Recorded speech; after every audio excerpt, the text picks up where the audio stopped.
Assalamualaikum warahmatullahi wabarakatuh. Alhamdulillah, nahmaduhu wa nasta'inuhu wa nastaghfiruh wa na'udzu billahi min syururi anfusina wa min sayyiati a'malina. May yahdihillahu fala mudilla lahu wa may yudlilhu fala hadiya lahu.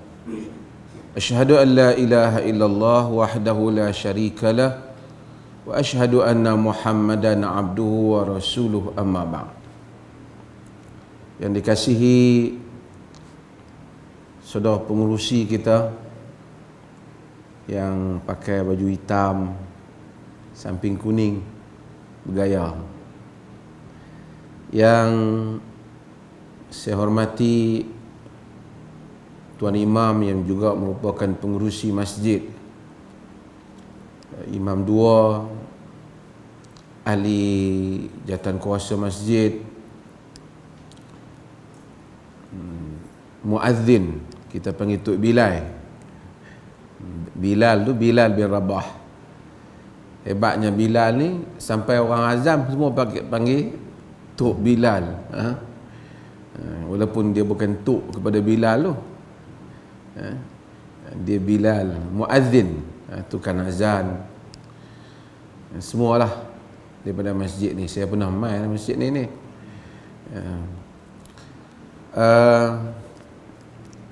Sebelum saya ceramah ni, sebab orang di Malaysia ni dan di luar Malaysia juga tonton kita punya siaran ni, kita berada di Masjid Muttaqin ni. Walaupun negeri lain mungkin heran pasal apa Perlis buat ceramah.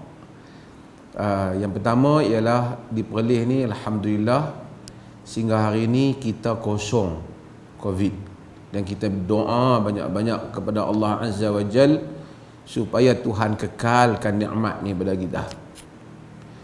Yang kedua ialah kita semua kena patuhi SOP ni.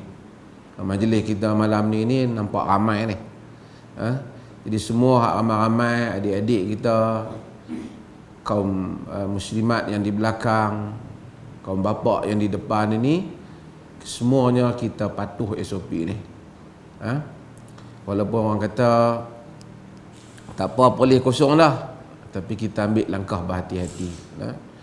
Agama suruh kita pelihara nyawa kita dan pelihara keselamatan kita. Tuan-tuan hadirin dan hadirat yang dirahmati Allah, saya tak mau ceramah panjang sebab kita nak mai satu masjid ni. Perlis ni ada 100 lebih masjid. Kalau saya ambil sebulan 1-2 masjid pun, kat 10 tahun baru nak habis. Adalah kuliah tetap saya tu yang tuan-tuan duk pergi di Masjid Alwi, tapi nak mai masjid-masjid ni kadang-kadang nak kena tunggu.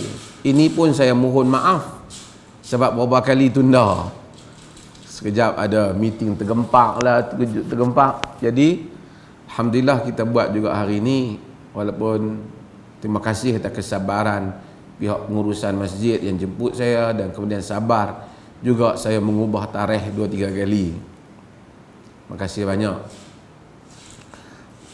Okey, saya akan ceramah sikit, lepas tu kita bagi sesi soal jawab sikit supaya ada ruang untuk kita bersembang. Yang pertamanya, musim ini dikenali dengan musim Maulidin Nabi. Orang dulu-dulu sebut Maulud. Maulud ni bayi tu. Maulid ni maksudnya tarikh kelahiran itu.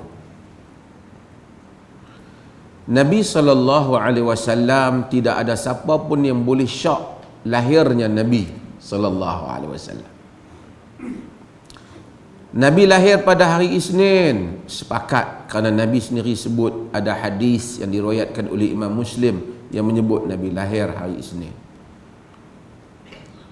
Berapa hari bulan Nabi lahir, yang ni berlaku khilaf pendapat di kalangan ulama. Pasal apa mereka berbeza pendapat? Kerana mereka berbeza kerana pada peringkat awal tidak ada sebutan ataupun tidak ada majlis yang Nabi buat pada zaman Nabi atau pada zaman Khulafa' Rasyidin yang membolehkan untuk mereka sepakat. Jadi orang kemudian baru duk bincang berapa hari bulan Nabi lahir. Ada di kalangan mereka menyebut Nabi itu lahir pada 2 Rabiul Awal. Ada yang menyebut 8 Rabiul Awal. 8 ni nampak macam ada sanad sikit. Sebahagian menterjahkannya. Ada yang menyebut 9 Rabiul Awal. Ada yang menyebut 12 Rabiul Awal.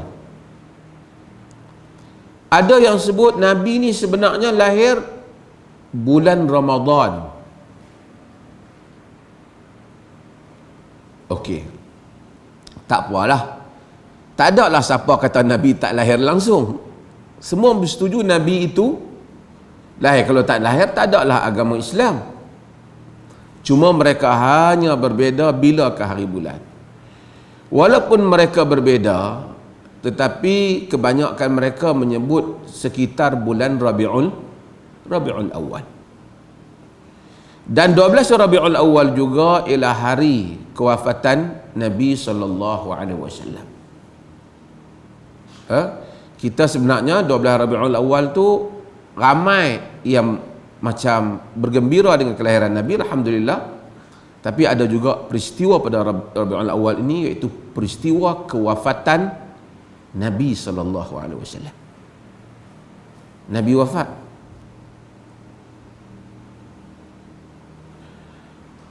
Baik. Apabila kita semua tahu Nabi SAW lahir,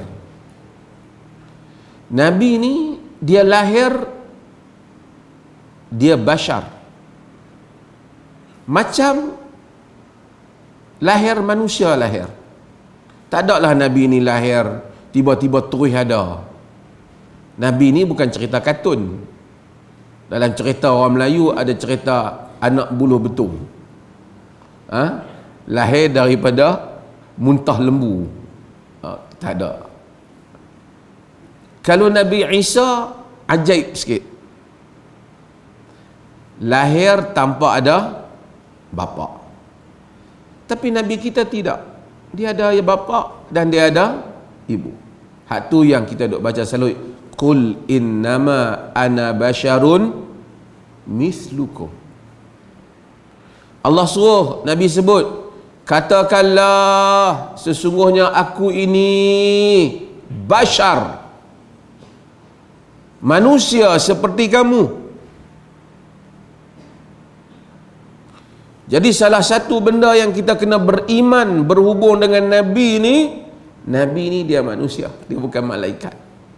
Kalau orang kata Nabi malaikat, rosak akidah dah. Pasal Allah bagi tahu Nabi adalah bashar.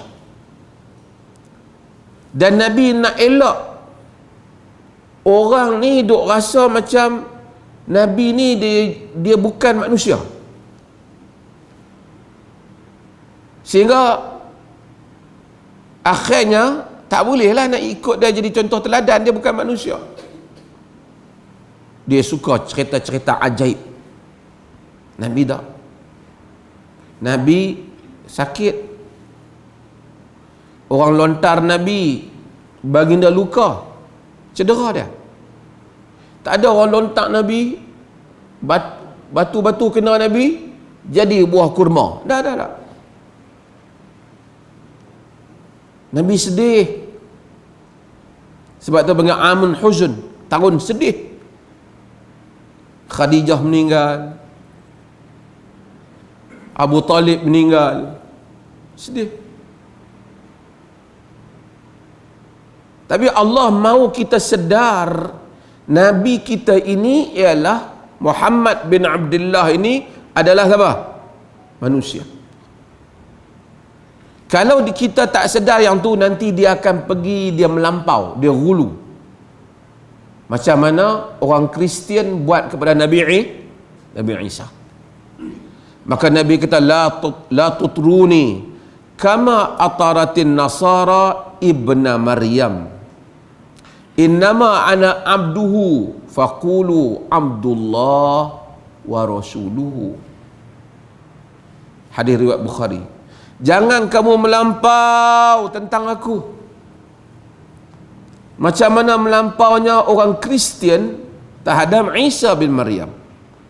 Sesungguhnya aku ini hamba Allah. Katakanlah hamba Allah dan Rasulnya. Beza, kita pun hamba Allah, tapi kita bukan Rasul. Nabi hamba Allah, dia Rasul. Maka Nabi tak mau kita melampau. Bila kita melampau, kita tak pergi tauhid kita pada Allah, kita pergi membesarkan lain daripada Allah. Macam orang Kristian, akhirnya dia tak minta ya Allah, oh Jesus. Dia minta pada Jesus. Kita tak diajar dalam agama kita kalau demam, ya Muhammad Ishfini, wahai Muhammad sembuhkan aku. Tak boleh. Kita sebut bila kita sembahyang, iyyaka na'budu wa iyyaka nasta'in. Hanya engkau kami sembah, hanya engkau kami pohon pertolongan. Tapi Nabi SAW itu dikasihi kerana Nabi itu Rasul kita. Dia telah dipilih oleh Allah Subhanahu wa taala. Dia berbeza dengan kita di sudut dia menerima wahyu, kita tidak menerima wahyu.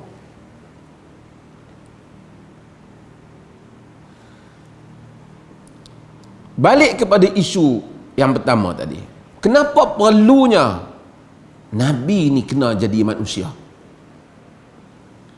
Kalau Nabi bukan manusia, lama-lama orang tak boleh tiru dia. Kalaulah Nabi hari tu mai dakwah, bila Nabi dakwah saja, sekali Nabi cakap, semua orang dengar terpegun dia, terus ikut.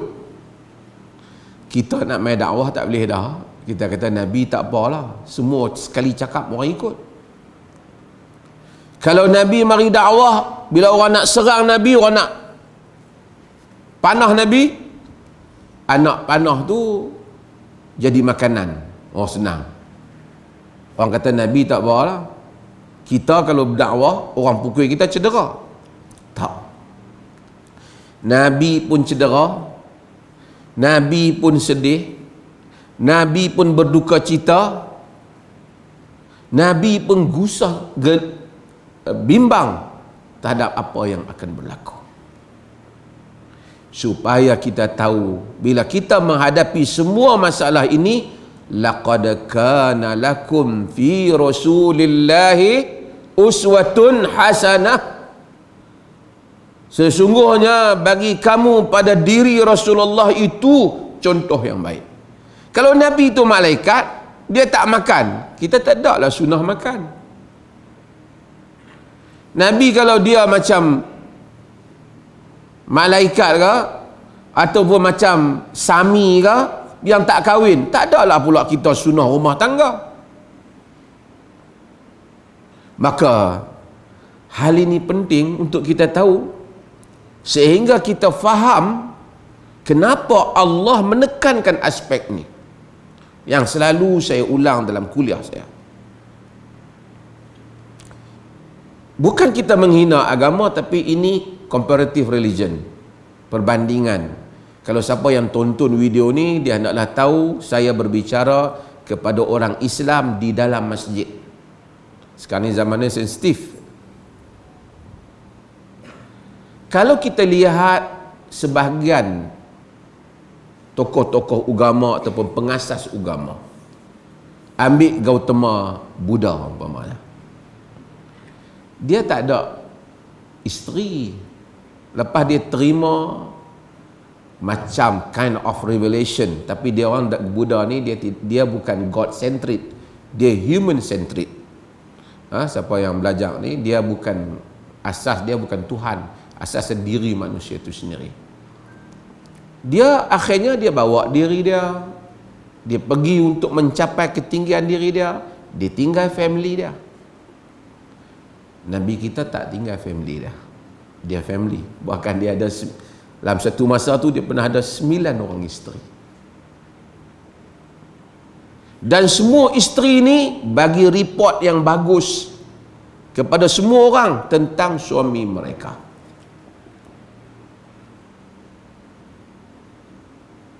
Maka apa perkara yang paling perlu untuk kita tahu tentang Nabi kita Muhammad sallallahu alaihi wasallam? Hak pertama kita nak tahu, antara sebelum kita nak kaji Nabi kita, ciri Nabi kita ni dia panggil Al-Kamal. Al-Kamal maksud apa? Nabi kita ni sempurna, perfect. Bukan perfect dia malaikat. Nabi kita bukan super power macam cerita Superman, orang boleh terbang pergi tumbuk orang. Tak ada. Manusia ni bila dia kecewa, dia suka nak cari superhero yang boleh menang cepat. Jadi budak-budak ni sukalah Marvel sebab apa semua ni. Kan? Dia tengok Spiderman, Superman, Batman, benda yang tak wujud.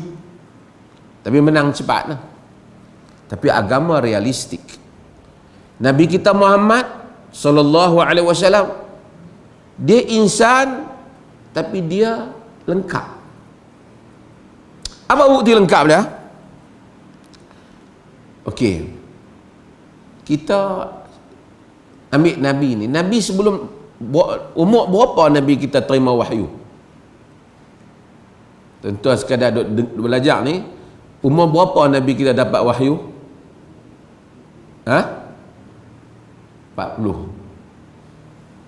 Artinya sebelum 40 tu Nabi hidup di mana? Di Mekah. Orang Mekah ni kenal Nabi.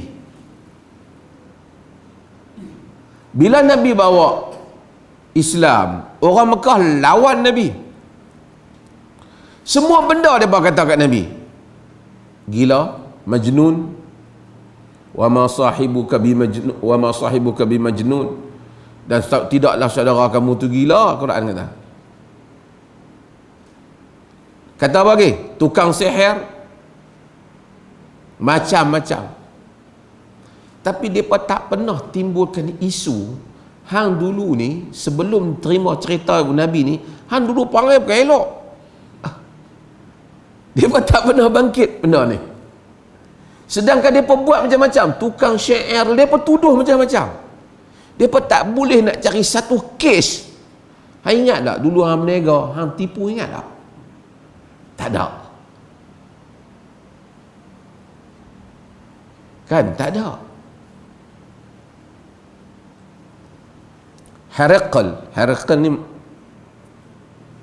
Rom, Raja Rom. Dia ni terima surat daripada Nabi sallallahu alaihi wasallam. Surat Nabi tu. Dia simpan surat tu. Ada cop Nabi. Nabi ni dulu dia tak pakai cop, tapi bila dah maharaja semua takkan baca surat melainkan kena ada cop. Nabi cop. Kata Anas, fattakhadha khataman min fiddah ka'annani anzur ila bayadhihi fi yadihi sallallahu alaihi wasallam. Nabi ambil cop daripada perak, cincin tu dia tulis wa naqasha fi wa nuqisha fi Muhammad Rasulullah ditulis di cincin Nabi tu. Cop. Nabi hantar surat min Muhammad Rasulullah ila azimir Rum,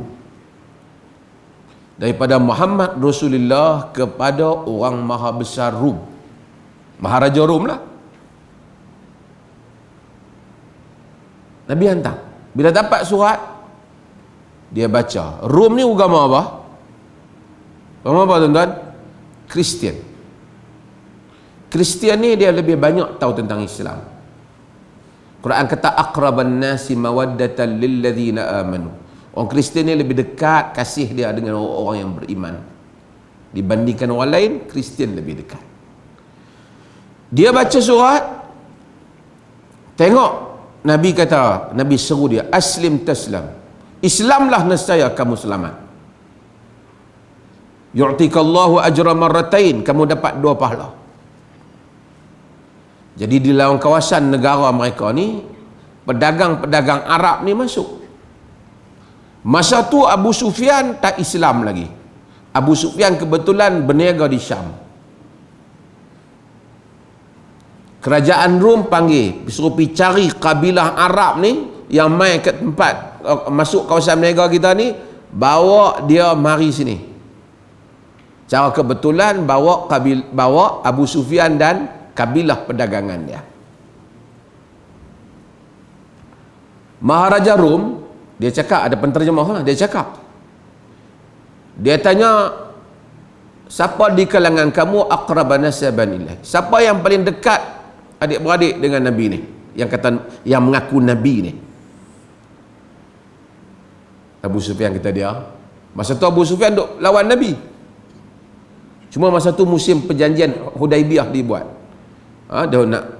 Dah Nabi pun dah banyak tahun dah. Dah Nabi dah pindah Madinah dah.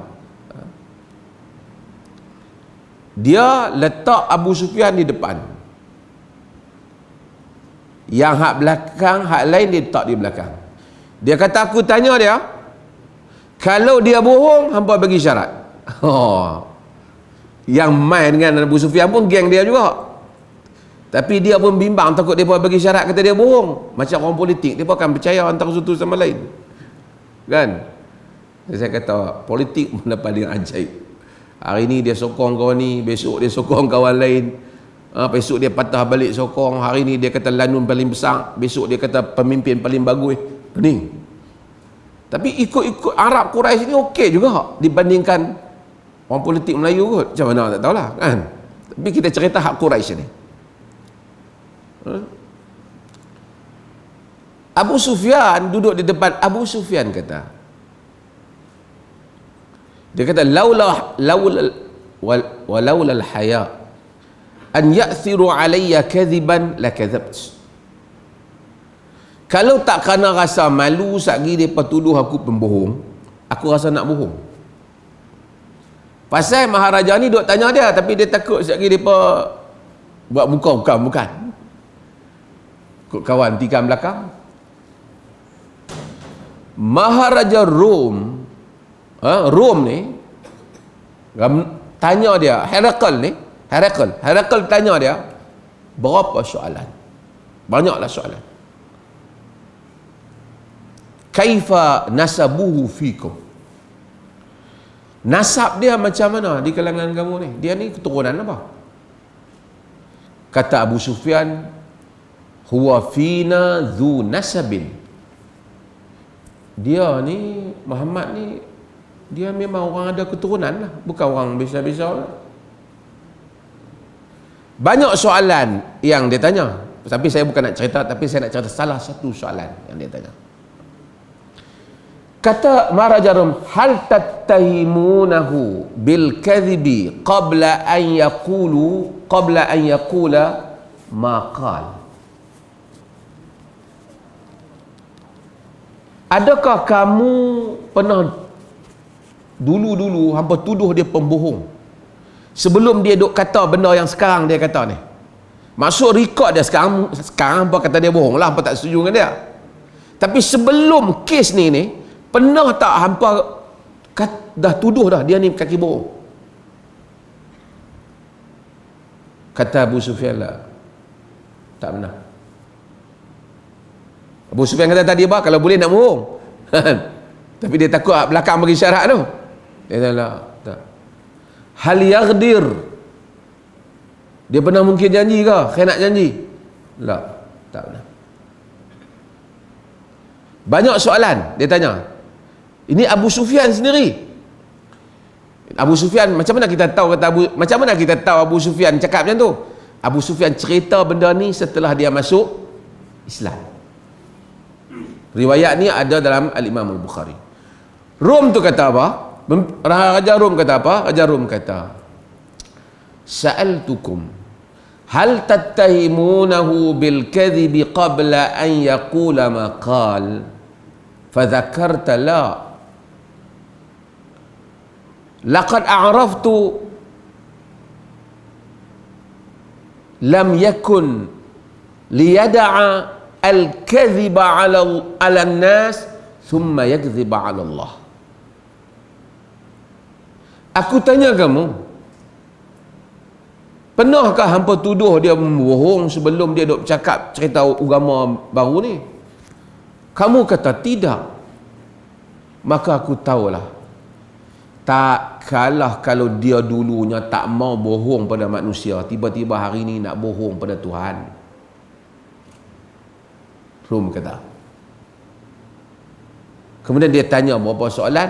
Raja Rum Herakl akui Abu Sufyan bahawa Muhammad adalah Rasulullah. Cuma dia takut nak istiharkan agama dia. Dia tengok rakyat dia macam nak memberontak. Itu khabar yang terakhir. Tapi surat Nabi ada kat dia. Bila Abu Sufyan masuk Islam, Abu Sufyan cerita balik hal ini. Apa yang saya nak cerita apa? Saya nak cerita ialah, kalaulah Nabi ni satu orang kaki kelentong, kalau ada isu benda tak baik, peribadi yang tak bagus, daripada awal lagi dia dapat buah ni, dia pukul lah. Macam game politik, dia dapat benda satu, dia pukul kita. Macam orang kadang-kadang dia penipu, kan? Dia penipu. Ada lah masyarakat kita dalam kampung pun ada orang panggil serba tahu. Saya buat contoh, apa saja orang cerita dia lebih tahu lagi. Dan ada di musim scammer, ramai orang scam ni, dia tipu kita. Tuan-tuan jangan kena scammer ni, sampai orang pandai-pandai pun boleh pergi bayar 40-50 ribu. Ni hak baru scammer ni buat surat Arab Saudi kelambu Kaabah. Tuan-tuan, agama ni orang jual agama ni macam-macam kebelakangan ni, jual apa, topi lah apa, jual agama. Dan ada orang yang beli. Kita heran, macam mana orang boleh terkena? Jangan main, ada terkena. Ayah Pin punya temberang, tuan-tuan, Ayah Pin, dia buat teko di Terengganu. Dia buat teko, dia habaq, dia Tuhan. Panggillah Allah ke, panggillah Rama ke, panggillah nama apa, bukan Jesus ke, dia belaka, dia kata. Ayah P ni baca pun tak boleh. Dia baca surah Mak terkali. Dia pergi kedai baca surah Mak terkali. Tapi tuan-tuan, ada mangkuk yang ikut dia. Ramai yang ikut dia. Artis lah, apalah, ikut dia. Tidak dia nak boleh duit mana banyak, buat teko elok-elok apa semua tu. Bohong kot mana pun, adalah kaki yang ikut. Tapi Nabi ni, dia orang lawan dia, kes ni tak ada. Kok nak tomoh dia ahli sihir, dia bertomoh. Padahal tahu Nabi tak pernah sihir. Penyair, tak apa. Apa lagi? Gila, pemecah belah masyarakat, semua kata. Kaki bohong daripada muda, kuat bohong, dia pun tak boleh kata. Tak ada rekod, tak ada. Maksudnya kalau nak berlakon ni, dia bukan kaki dia lah.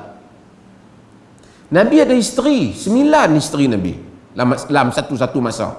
Nabi lebih, semasa Khadijah ada, hanya Khadijah seorang saja. Kemudian Nabi kahwin selepas daripada itu isteri yang lain setelah Khadijah wafat. Kita ni, kita orang biasa, jaga isteri kita, tak ada isu apa. Lepas tu satu hari pergi abang ingat perasaan nak tambah seorang lagi. Agak-agak dia kata, apa Ustaz, nak tambah satu lagi, hak ni pun jaga tak apa nak kena. Dia kata, padahal jaga macam kena dah. Dah lah orang perempuan sini dah lah, saya cerita ni belah-belah negara lain tu. Kalau dah panjang pergi kahwin, dia mungkin akan sebut, aku malah nak cakap lah suami aku ni, sagi kata mengumpat suami pula, kan. Nabi ada 9 isteri. Isteri Nabi cemburu, terutama orang seperti Aisyah. Sampai sebahagian pengkaji sirah kata Aisyah ni dia satu tim dengan Hafsah, bukan tim berkelahi, kerana ni masa dia perkawan. Satu lagi Ummu Salamah dengan isteri-isteri hal lain. Cemburu. Kadang-kadang kau ni cemburu kau ni cemburu. Biasa orang perempuan. Tetapi tidak pernah seorang di kalangan mereka pergi kata Nabi ni suami tapi nak menikah ramai tapi tak kena cara jaga kami. Tak ada. Nabi tak ada. Nabi wafat. Hak paling cemburu Aisyah. Orang tanya kaifa kana khuluquhu sallallahu alaihi wasallam? Macam mana akhlak Nabi tu? Dia kata kana khuluquhul Quran. Adalah akhlak Nabi tu Quran. Biasanya orang ni bila main saya mufti ke siapa main masjid mesti buat elok-elok kan. Pakai elok-elok, untuk imam pun sama. Di rumah santai lah. Betul tak? Bukanlah kata elok, tapi di rumah santai. Jadi isteri Nabi ni dia tengok semua Nabi.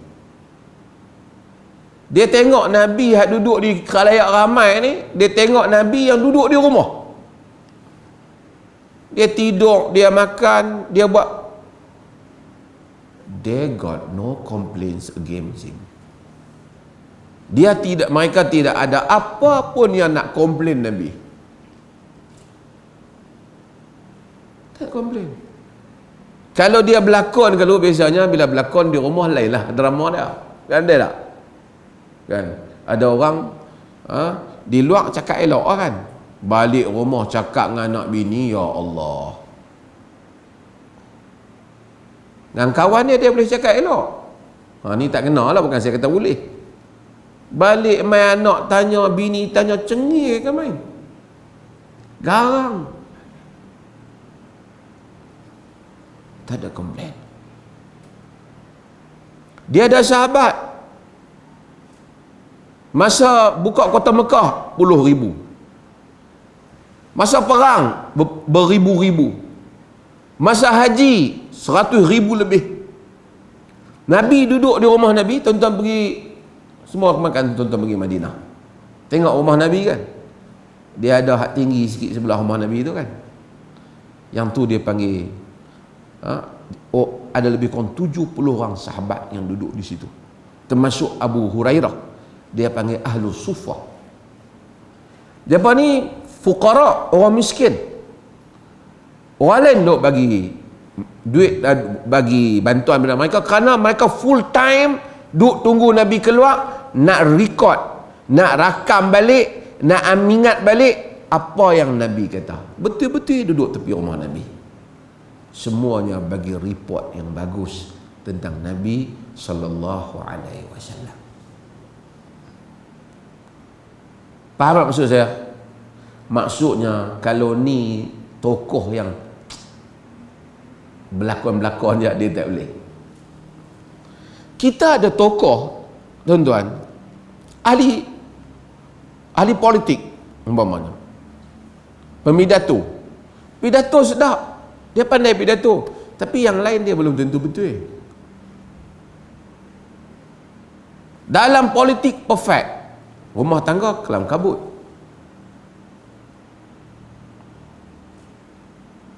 Semua orang hanya boleh report bagusnya pemimpin tu kerana kita report separuh. Dia di pentas, dia masa ziarah kampung, dia di kementerian, dia di jabatan. Tapi kalau report dia daripada bangkit tidur sampai tidur balik, ramai orang yang tak lulus. Tapi tidak Nabi sallallahu alaihi wasallam. Okey, apa lagi ciri Nabi kita Muhammad sallallahu alaihi wasallam? Sebelum saya nak pergi ketiga. Sekejap lagi saya buka soal jawab, tuan-tuan. Nabi ni dia ada semua dalam hidup dia. Tuan-tuan siapa sekarang? Ni ada hak kecil-kecil ni anak. Ada yang jadi bapa. Ada yang miskin. Ada yang kaya. Bila kita pergi kepada sirah Nabi, kita akan tengok semua benda ni ada. Kalau kita ambil Nabi Isa alaihi salam, kita tak, Nabi Isa Nabi kita juga. Tapi dia bukan Nabi yang akhir zaman, bukan khataman Nabi, bukan khatamin Nabi.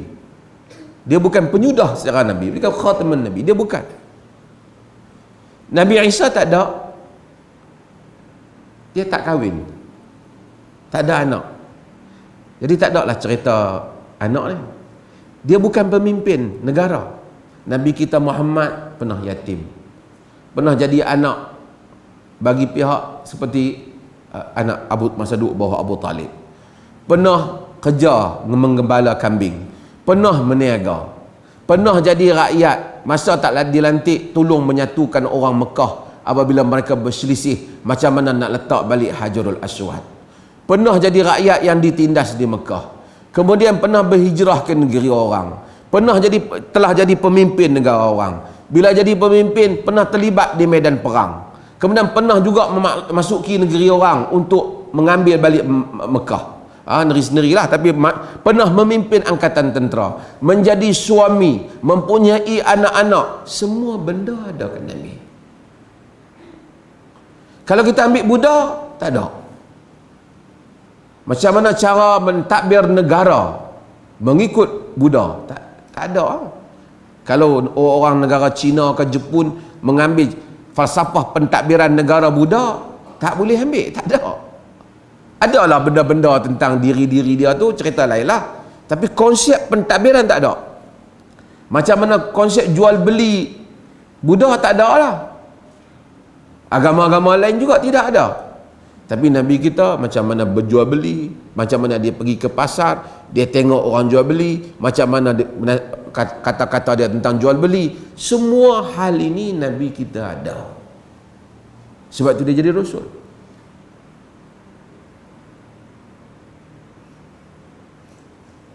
Tentu ambil sekarang tu tokoh pemidato, satu bahagian je lah, bahagian lain dia tak ada. Dia ni politik pandai, tapi masalah lain dia tak jadi pandai balik. Tapi Nabi kita semua dalam rangkaian tu Nabi. Cumanya dia ada satu masalah panjang, saya nak cerita ni, saya nak kena buka soalan tuan-tuan sebelum azan. Kita ni tak jumpa Nabi SAW.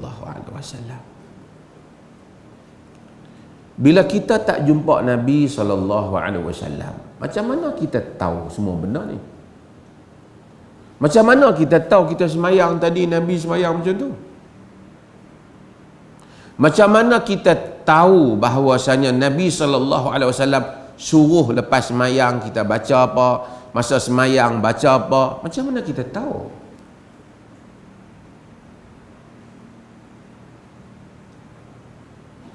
Macam mana kita tahu? Ambil yang semayang sekali tuan-tuan yang dah batal wuduk, nak ambil wuduk. Macam mana tuan-tuan tahu? Kita tak tengok Nabi. Kita tak ada orang habaq. Macam mana kita tahu orang habaq tu betul? Ramai ada habaq murung banyak. Maka dengan itu ada satu benda yang penting dalam agama kita. Dia panggil sejarah Nabi kita ini hendaklah bersifat, dia panggil tarikhiyah. Dia kena bersifat sejarah yang betul. Kita cerita tentang kelahiran Nabi ni, kita nak kena tahu Nabi ni dengan cerita yang betul, bukan cerita yang tokoh tambah. Macam mana nak tahu cerita yang betul? Di situ datangnya ilmu sanad. Kena tahu hadis yang sahih, hadis yang tak sahih. Ni saya tak tahu pejabat saya datang kot ni. Ada orang ni kan, buku ni buku saya tulis ni, memahami hadis, muqaddimah ilmu di dalam memahami hadis Nabimu. Ni kita Jabatan Mufti edar percuma. Ini adalah sumbangan Majlis Agama Islam. Dalam ni kita cerita tentang sanad dia, bagaimana cara dia menghubungkan riwayat-riwayat bagi mengetahui antara yang asli dan yang palsu. Kalau tidak, semua orang akan dakwah dia pakai serban sengit, dia kata Nabi pakai macam ni. Dia nak pakai serban ada cap apa-apa, dia kata hak ni Nabi pakai macam ni, pasal dia nak menega. Orang akan guna nama Nabi. Maka sebab tu kita kena tengok ada hadis Bukhari, ada hadis Muslim, hak mana betul punya Nabi cerita. Dan Nabi ni Allah jadikan dia waqi'iyah. Waqi'iyah ni apa? Nabi ni dia tak main satu benda yang kita, macam saya sebut tadi. Tuan-tuan, apa mukjizat Nabi paling besar? Apa mukjizat Nabi yang paling besar?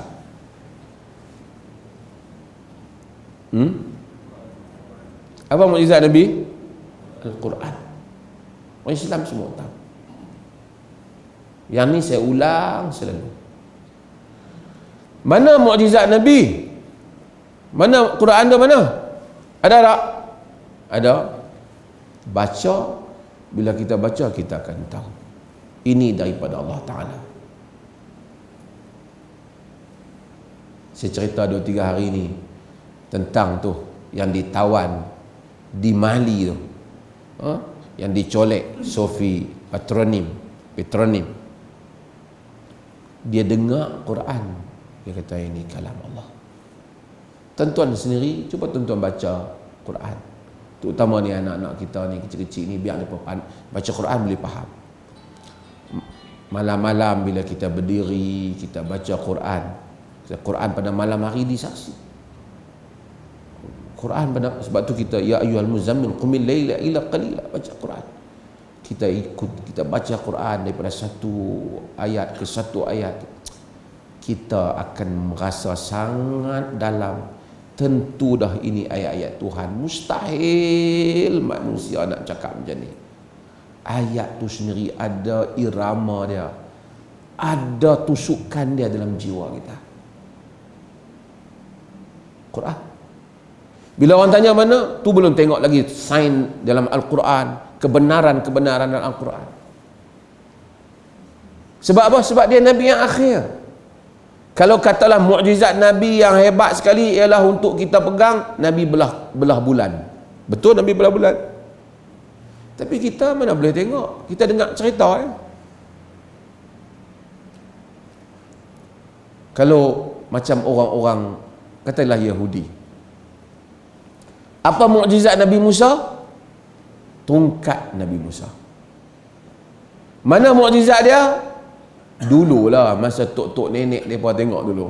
Cucu-cucu mereka tak boleh lah tengok dah. Apa mukjizat Nabi Isa? Sekian-sekian, menyembuhkan orang yang buta, sembuhkan orang yang sopak, menghidupkan orang yang mati dengan izin Allah.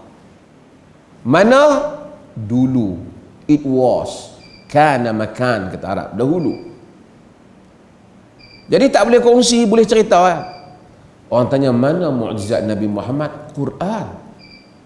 Orang dulu boleh tengok sebahagiannya, orang kemudian boleh, kerana Quran ni dia tengok sebahagian, mungkin kemudian baru dia tengok fakta sains, fakta, orang kemudian boleh buktikan lagi, kemudian boleh buktikan lagi. Macam saintis temui ayat dalam temui ada bintang yang mana bintang tu ada ketukan, bunyi macam pintu ketuk, tok tok tok tok. Dia rakam, ada sound dia macam orang ketuk pintu.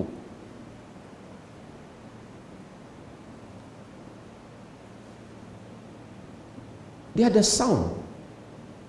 Tuan-tuan tengok dalam banyak sekarang dalam berbagai-bagai dikeluarkan.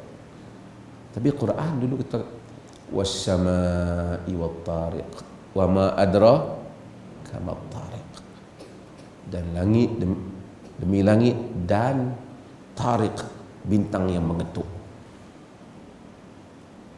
Tapi orang dulu baca dia tak tahu, tak apalah, terimalah apa Allah maksudkan, wallahu a'lam. Kemudian orang jumpa,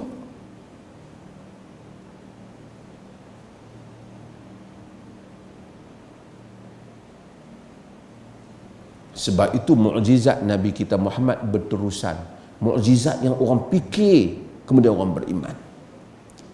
Kebelakangan ni ada geng dia tak mau yang tu. Dia nak buat benda-benda hak pelik. Tok Syekh kami pergi kat Kaabah, tiba-tiba tangan Nabi keluar. Dia salam dengan tangan Nabi.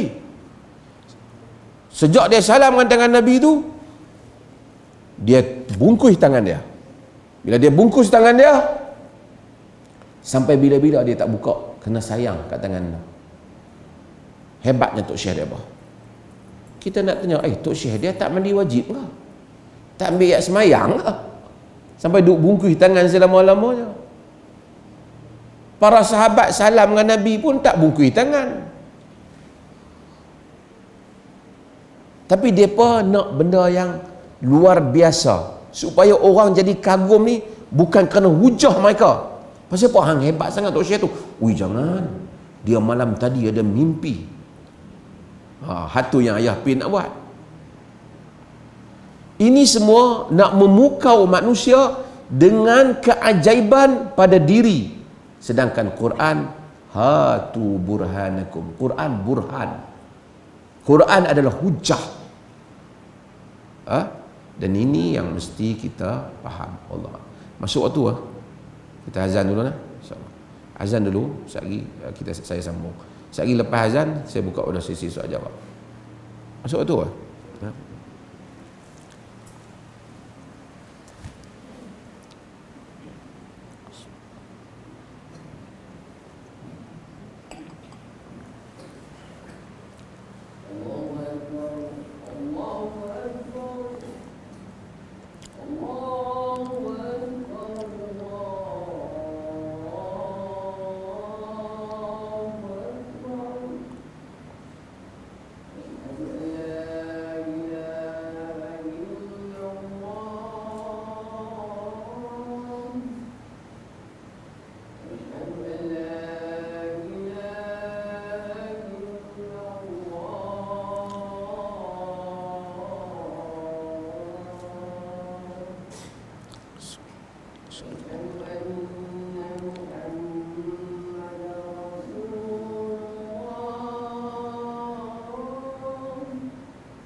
Okey, bismillahirrahmanirrahim.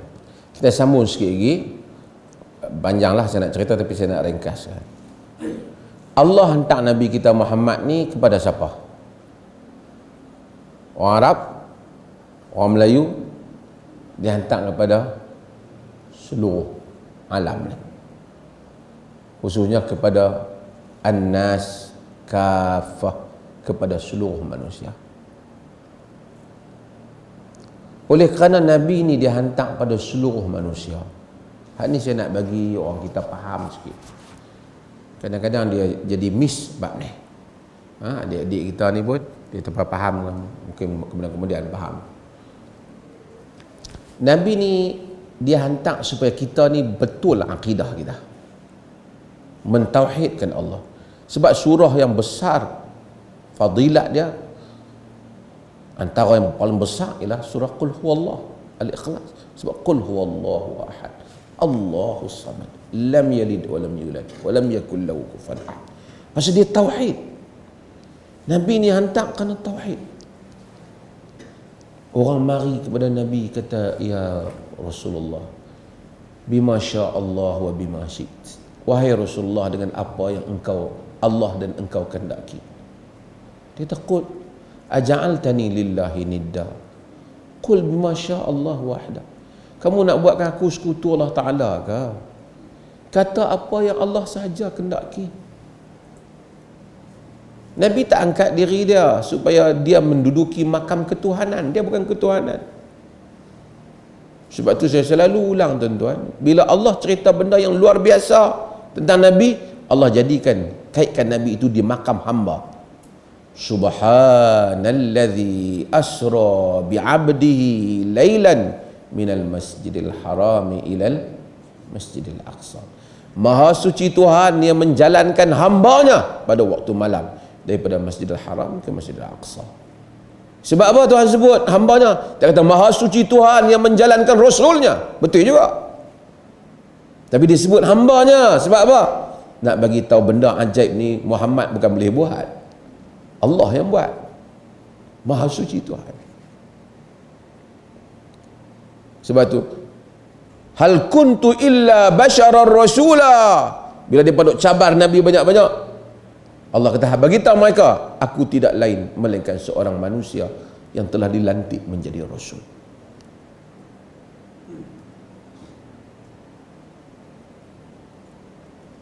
Hal ini penting untuk kita faham, supaya kita semua dapat mencontohi Nabi sallallahu alaihi wasallam. Dan kita tidak ada alasan, dan kita tak angkat Nabi itu lebih daripada itu. Maka Nabi datang untuk membentuk akidah kita. Oleh kerana Nabi manusia, Nabi ada benda manusia. Ada tak Nabi marah? Ada. Ada tak Nabi tidur? Ada. Dalam hadis, Nabi tidur berdengkur.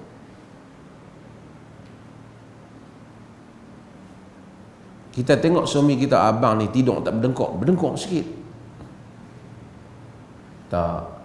Kita tidak disuruh untuk berdengkur. Nabi suka makan katif.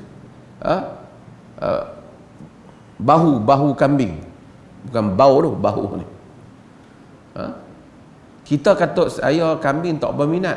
Boleh tak kita kata, hang ni tak suka sunnah Nabi tu? Boleh tak? Tak. Sunnah ni ada dua. Satu sunnah, dia banyak bahagian, tapi saya nak bahagian nak mudah untuk kita faham dalam bab ni. Satu sunnah tasyri'iyah. Tasyri'iyah ni memang dia datang untuk kita kena ikut. Solat kena ikut Nabi.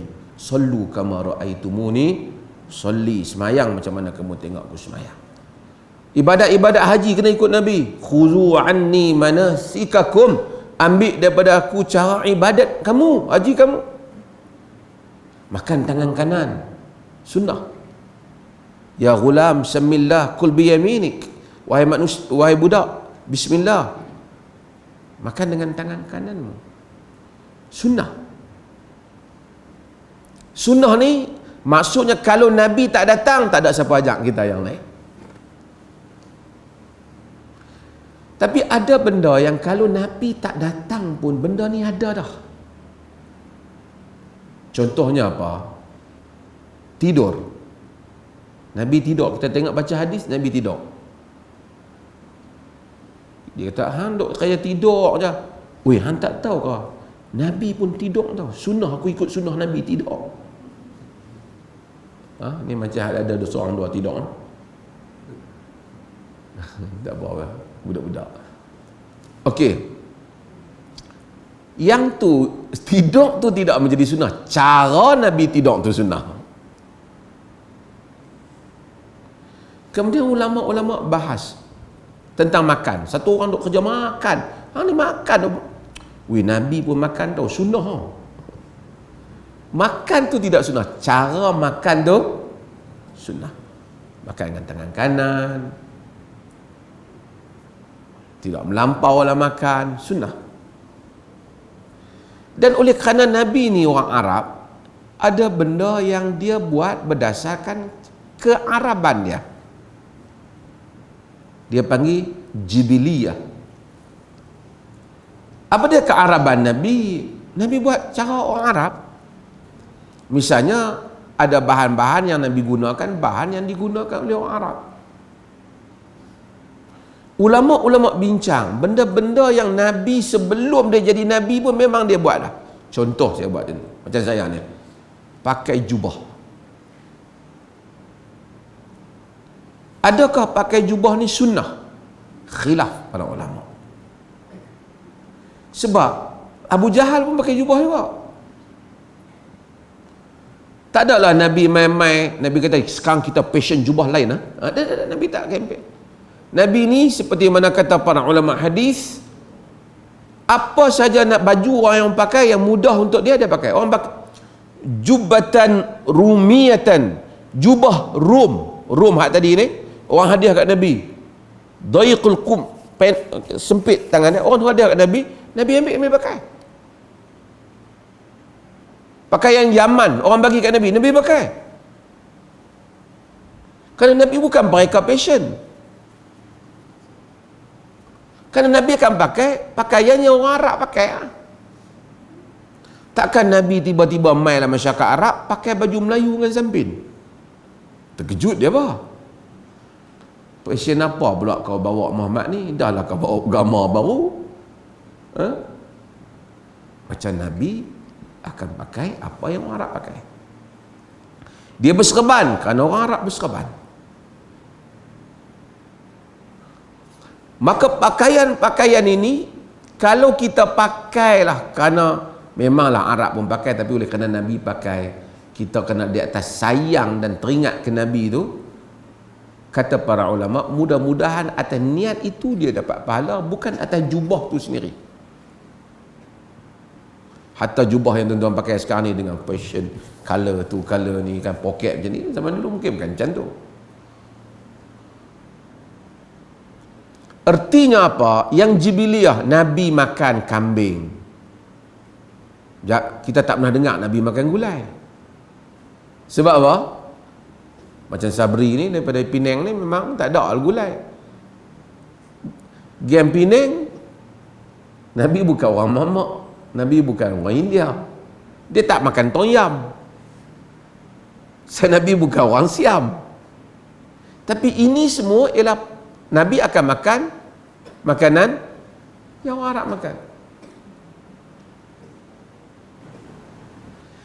Jadi sunnah bahagian ini bukan kata tak boleh buat, saya pun buat ni, saya pakai jubah kan. Tapi yang tu bukan yang patut kita angkat dan tekan sangat.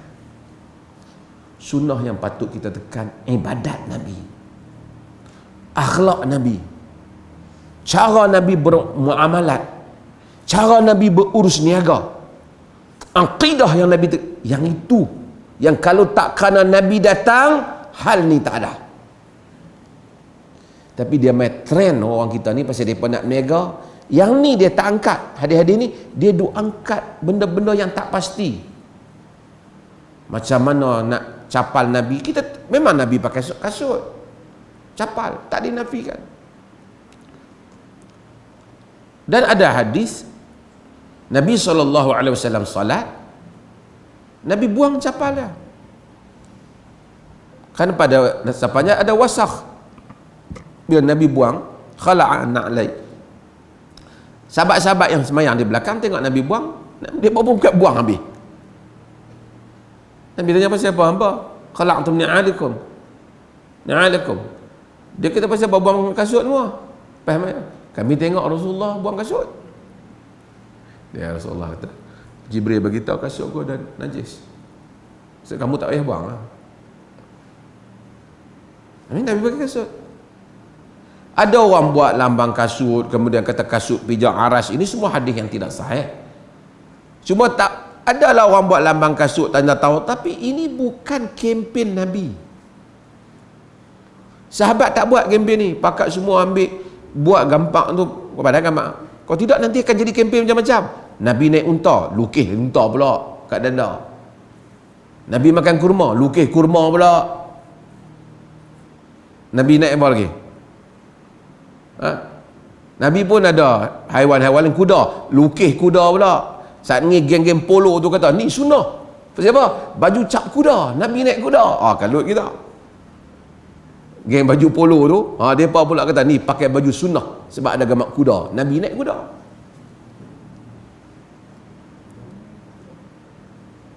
Ini semua commercial.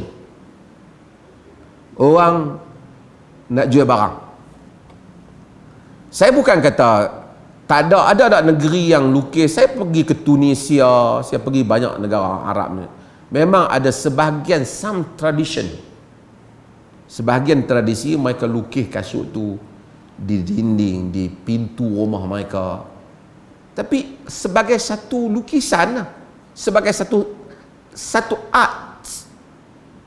Tapi orang tak pergi pegang ambil berkat, lagi pergi pegang kuda pula ambil berkat kuda, pegang unta ambil berkat unta, pegang buah tamar ambil berkat tamar, pegang kambing, Nabi makan kambing,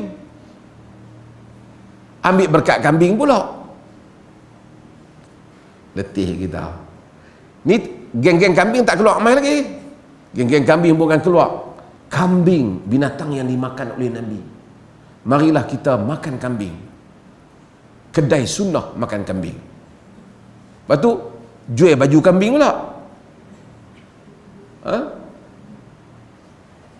Tuan-tuan, ini adalah benda yang kita, bahagian mana sunnah Nabi SAW yang suruh kita ikut, yang dimaksudkan qul in kuntum tuhibbunallaha fattabi'uni, katakanlah jika kamu mencintai Allah ikut aku, ikut sunnah yang tasyri'iyah, yang disyariatkan kepada kita. Wallahu ta'ala alam.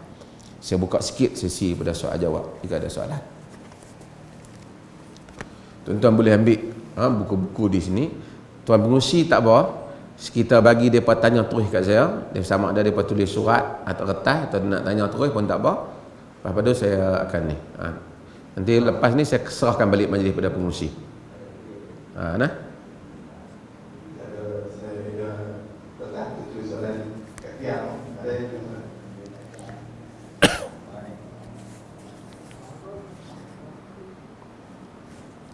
sila, ada orang tanya? Assalamualaikum. Tak apa, pengurusi duduk dulu. Saya kendalikan. Okey. Sila. Salam ya. Tuan pengurusi, mari salam. Nah, kita bagi terus. Nanti depa tak selesa kita baca soalan dia. Okey. Jadi saya tadi bertanya di keluarga Pak Dewi itu sudah kata membudayakan perpaduan, merapikan kelainan. Ya.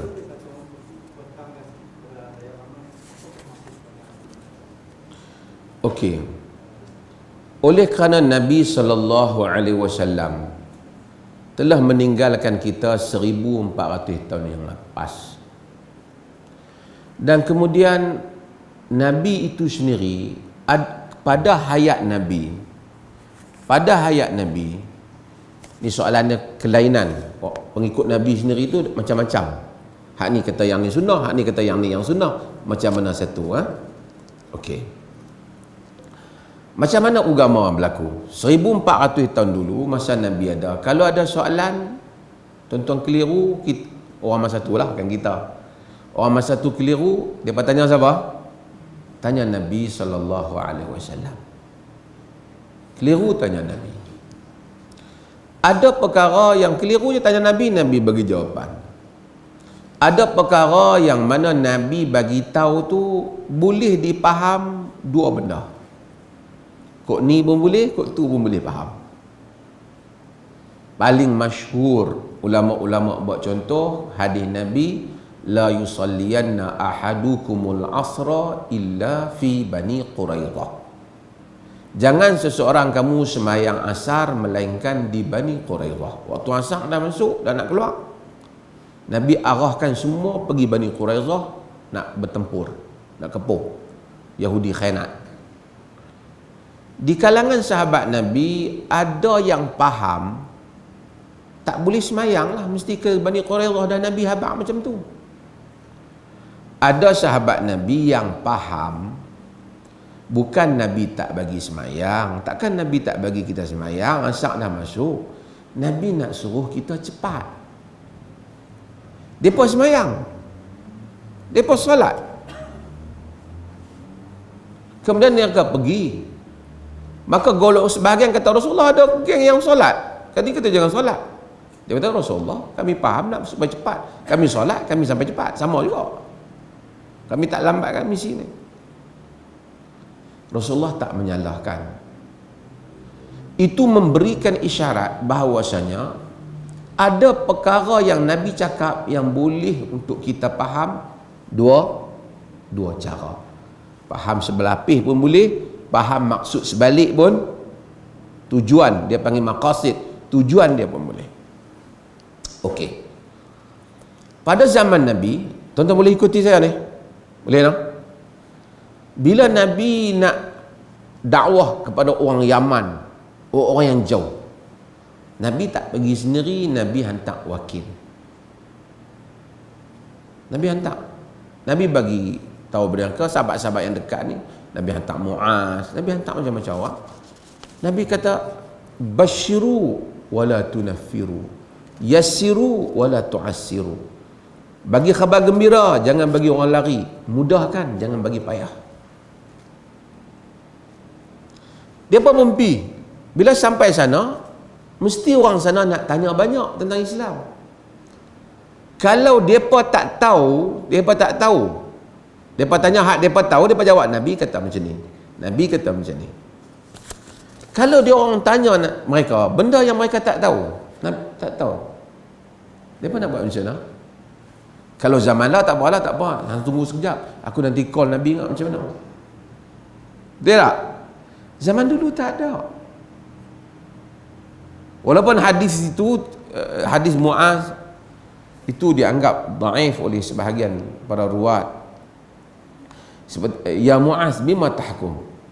Wahai Muaz, dengan apa kau berhukum? Dia kata, bi kitabillah fa illam tajid, bi sunnati Rasulillah fa illam tajid, ajtahidu bi ra'yi wala adu. Hadis ini didhaifkan oleh Al-Bukhari dan seumpamanya, tapi diterima oleh sebahagian kerana ashabul Muaz dianggap semuanya siqah. Ini panjang tentang ilmu hadis. Cuma kau nak hukum apa? Kitab Allah tak ada, sunnah Rasulullah. Kalau tak ada, aku ijtihad.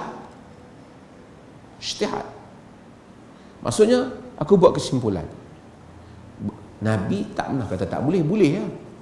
Tapi kemungkinan dia kata boleh, Nabi di Madinah tu tak boleh, baru turun kata tak boleh. Tapi tak apa, sebab tu ijtihad dia. Kerana dia dah dihantar dengan kadar tu je lah ilmu dia. Besok bila dia rujuk pada Nabi rujuk pada sahabat yang tahu, mereka akan bagi maklumat yang lain. Okey. Itu masa Nabi ada. Maksudnya masa Nabi ada pun dah ada perbezaan. Faham tak? Bila Nabi tak ada, wafat, orang nak tanya siapa? Tanya siapa? Nak tanya siapa? Tanya sahabat Nabi.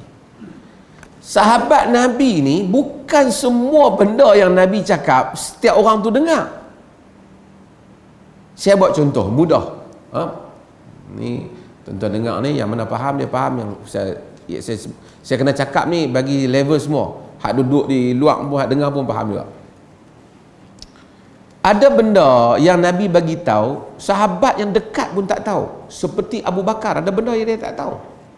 Contohnya, harta pusaka nak bagi kat nenek berapa? Abu Bakar tak tahu. Dia tanya, sahabat tak tahu. Muhammad bin Maslamah, dia kata dia dengar Rasulullah bagi 1/6 sudus. Akhirnya semua setuju. Sebab apa? Masa Nabi cakap benda tu, Abu Bakar tak dengar. Tuan-tuan faham maksud saya? Okey. Saya buat contoh lain lagi.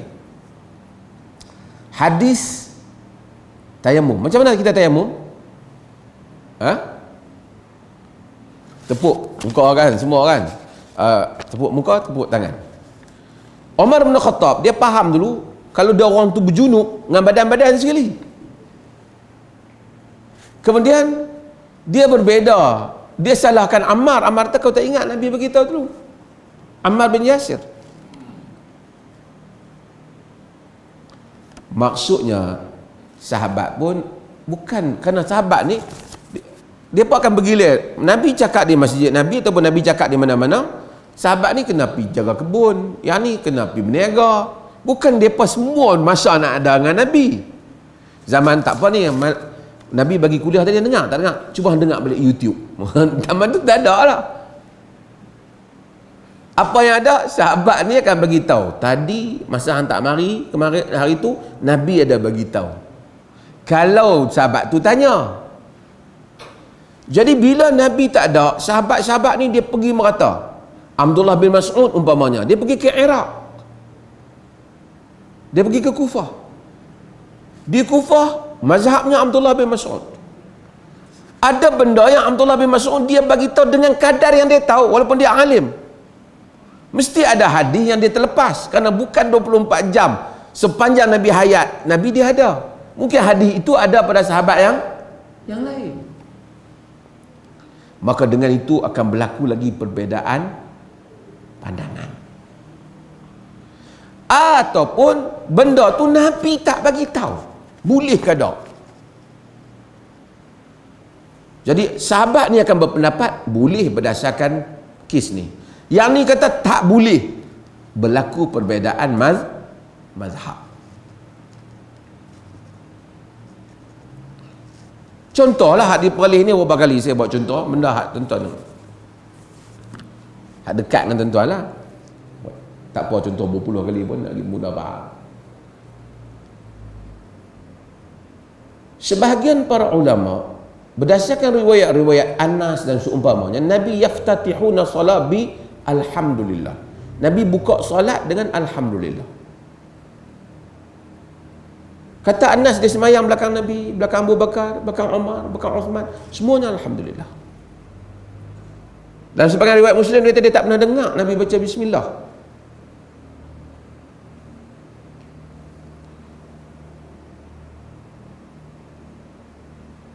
Ada riwayat yang dia macam riwayat yang menyebut Humaid At-Tawil, walaupun dia berbeza, dia sebut tentang, dia kata ada bismillah, tapi dia berbeza dengan rawi yang lain. Tapi dia andaikan oleh kerana bismillah tu bahagian daripada Fatihah, kenalah baca kuat. Maka ada mazhab kata baca kuat. Mazhab Hanafi baca perlahan. Mazhab Malik tak baca langsung dalam sembahyang Fatihah, bismillah. Kalau baca jadi makruh. Mazhab Syafi'i wajib baca kuat.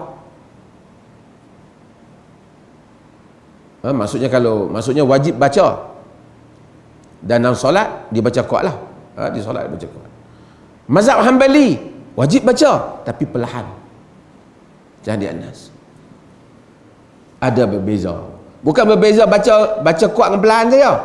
Ada mazhab tak baca langsung. Habis itu Perlis pasal apa? Tak meraihkan. Kita raihkan. Pemerintah buat keputusan, kita tarjih pendapat di Perlis ni sejak dululah, sebelum saya main jadi mufti lagi pun.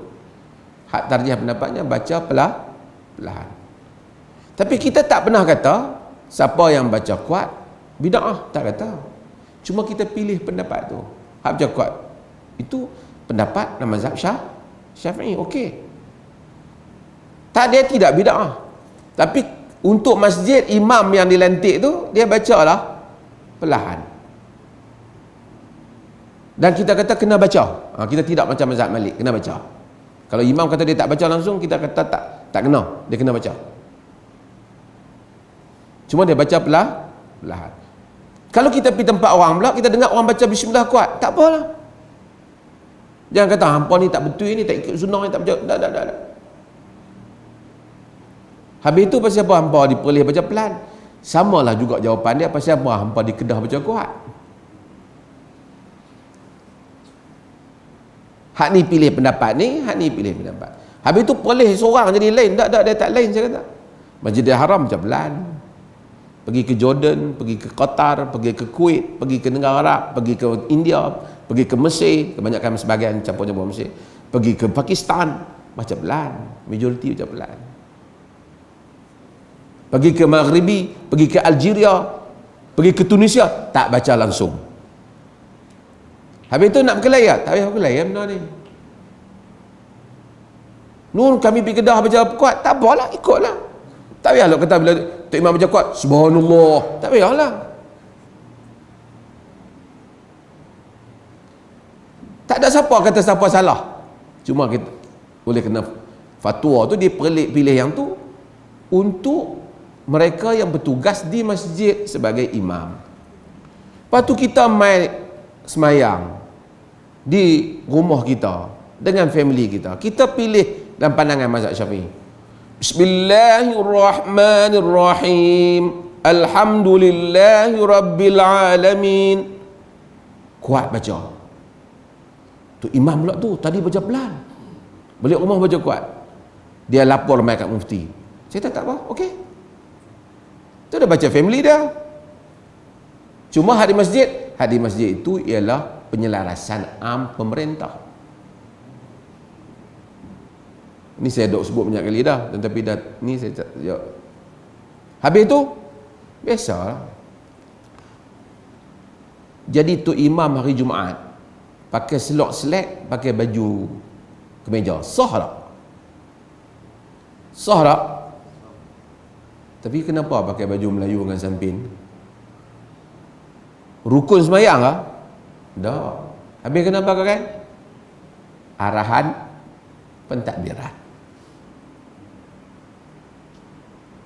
Tentu faham maksud saya.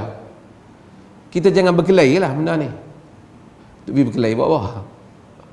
Hak duk berkelahi tu dia tak dengar orang cerita. Masa orang cerita dia tak dengar. Kunut. Boleh seorang tak kunut tak. Mazhab Hanafi tak kunut. Mazhab Hanbali tak kunut. Mazhab Malik dia kunut sebelum daripada rokok. Mazhab Syafi'i dia kunut. Tuan-tuan pergi kat dunia ni majoriti tak kunut. Boleh buat ni. Tuan-tuan Masjid Haram, Masjid Nabi, takkan dua-dua masjid tu sesat juga. Tak kunut, tak baca bismillah kuat. Habis tu kalau kita pergi Kedah orang kunut macam mana dia tanya? Ikutlah kunut. Innama ju'ila al-imam liyu'tamma bih, dijadikan imam untuk kita ikut. Kunut tu bukan bid'ah. Tapi ia pendapatlah mazhab Syafi'i. Cuma di perleh ni kita pilih pendapat mazhab yang kata tak ada kunut. Kunut yang berlaku pada zaman Nabi tu untuk nazilah. Sebab perbezaan pendapat tadi lah. Jangan pula orang Malaysia pergi Mekah tengok Allah tu imam subuh tak kunut, aku tadi sujud sawi. Jadi dia pergi sembahyang Mekah tiap-tiap hari subuh sujud sawi. Tak puas hati nak angkat apa tu imam tak kunut. Mula hari pertama dia ingat Tok Imam lupa. Tuan-tuan, kita lapang dada lah masalah ni. Kita pergi ke Pedah, kita pergi ke Perak, depa kunut, kita kunut lah.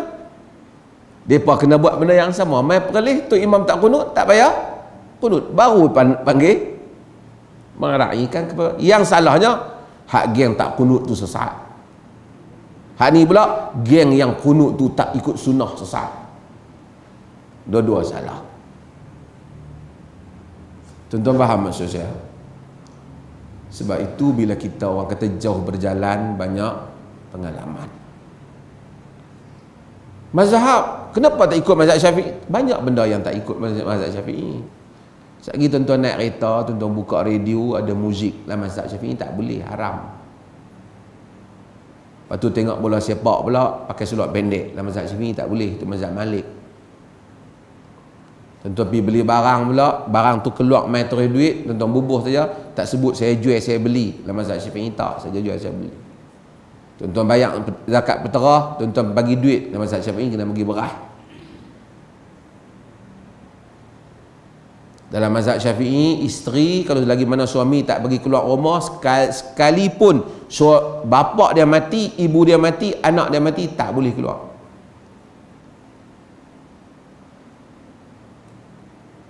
Hak mana tuan-tuan doa amal tu pun tak mazhab lah.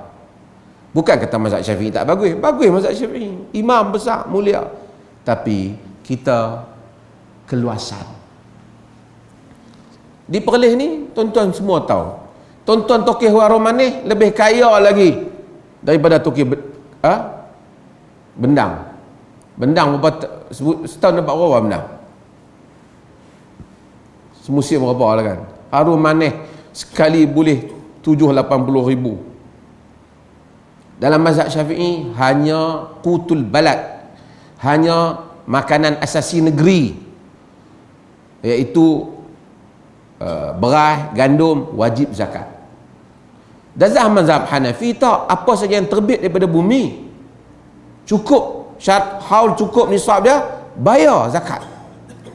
Macam di Perlis fatwa dia Tokeh Harum Manis wajib bayar zakat. Kaya dia apa? Mazhab apa tu? Mazhab Hanafi. Kalau orang kata Perlis ni tak ada ikut mazhab, tak betul. Semua hak fatwa tu ada mazhab. Ada mazhab dia. Cuma mungkin tak sama dengan mazhab Syafi'i kadang-kadang. Yang tu je, bukan tak ada mazhab. Ada mazhab dia. Kawan nak duk sembang kadang-kadang kemas kan, tak ikut, tak ada mazhab dia. Dia pun baru mengaji setengah mazhab baru. Sebab itu yang penting, man shalla salatana wastaqbala qiblatana wa akala dhabihatana fahuwa muslim falahu ma lana wa alaihi ma alaina. Siapa yang semayang macam kita, menghadap kiblat yang sama, makan sembelihan orang Islam, dia muslim. Macam mana kita dapat, macam mana kita kena, sama. Faham tak maksud saya? Maksud semua kita ni muslim. Beza pendapat tak ada masalah. Tuan-tuan balik rumah, tuan-tuan nak kunut panjang subuh, tak apa. Di masjid pun, katalah satu orang tu dia mai daripada tempat lain, mai singgah mayang di masjid kita. Dia jadi imam kepada kawan-kawan dia hak mai lambat ni. Bukan sengaja mai lambat, salah. Dia mai lambat. Dia pun bismillahirrahmanirrahim. Tak payahlah kita lepas mayang, kita tunggu dia lepas mayang, salam ni. Hang lain kali mai masjid kami, jadi tu imam dah mai belakang ni, jangan duk bismillah kuat, tahu tak? Tak payah kata kat dia. Itu dia punya. Yang kita bagi panduan ni kepada imam rasmi yang kita nanti. Tuan-tuan faham maksud kita?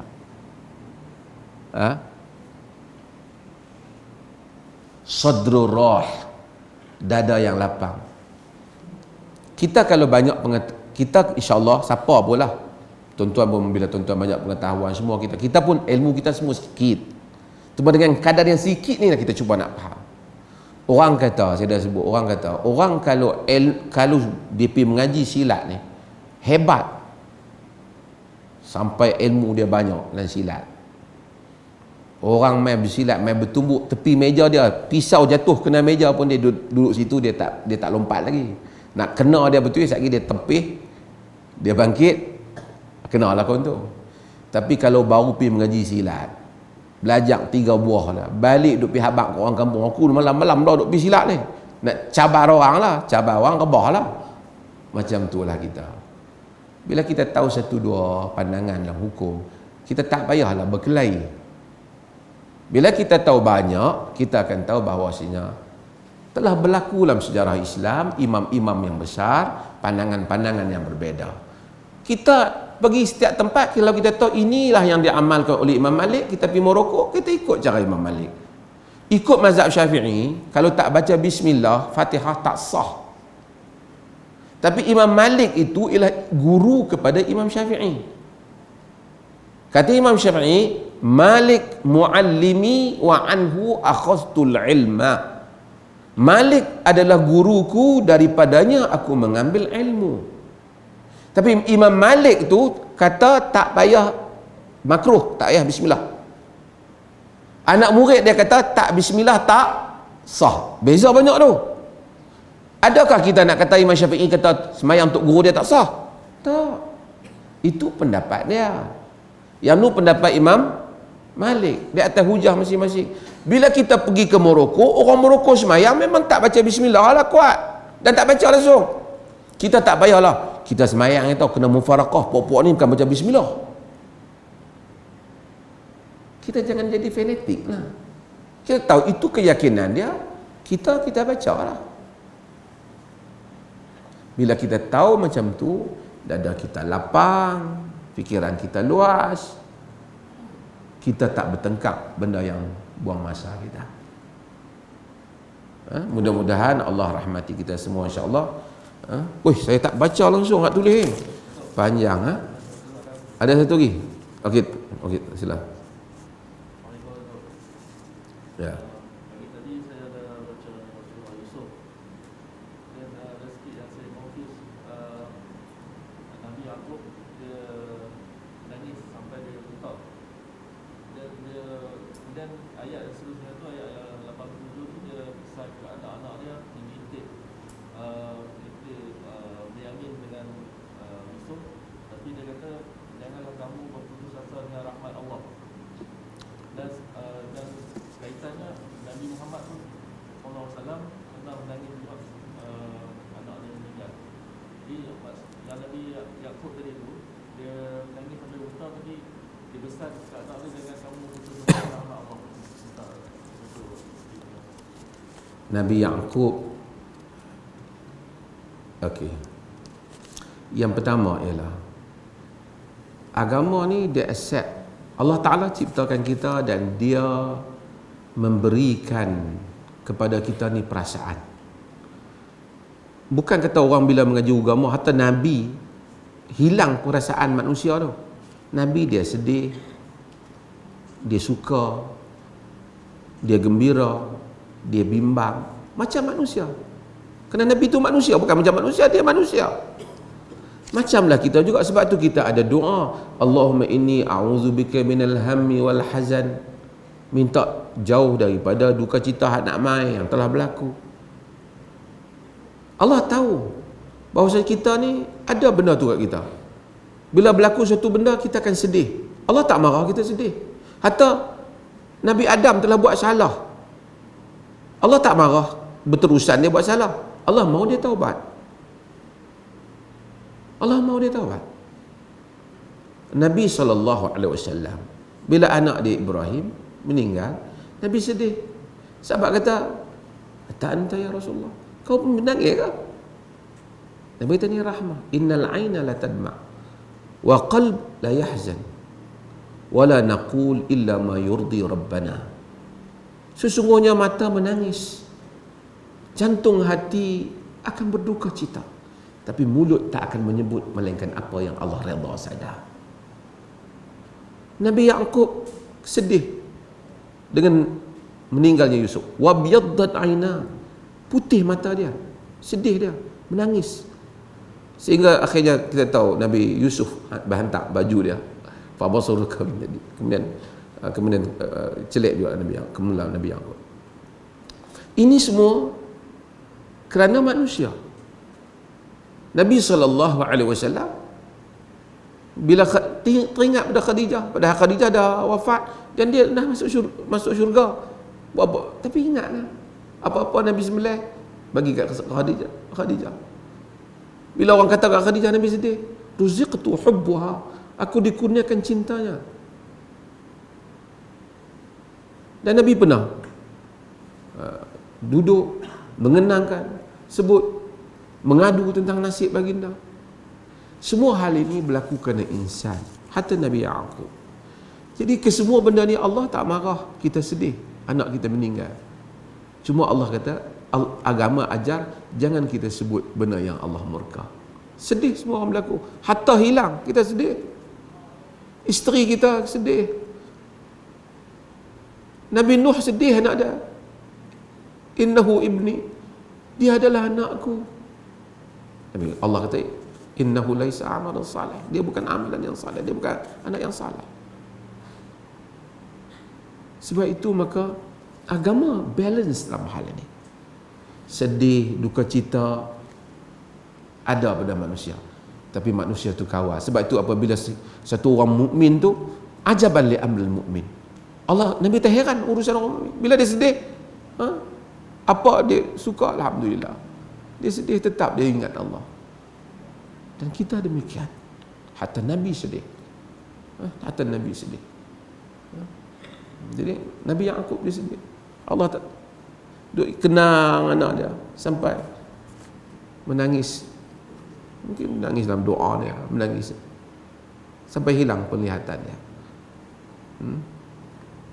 Hatta manusia bila dia sedih. Bahkan Allah jadikan sedih itu sendiri menghapuskan dosa.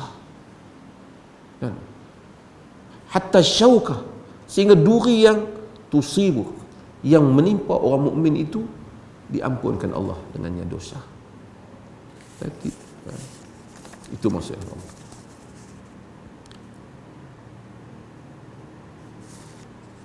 Panjang soalan-soalan ni.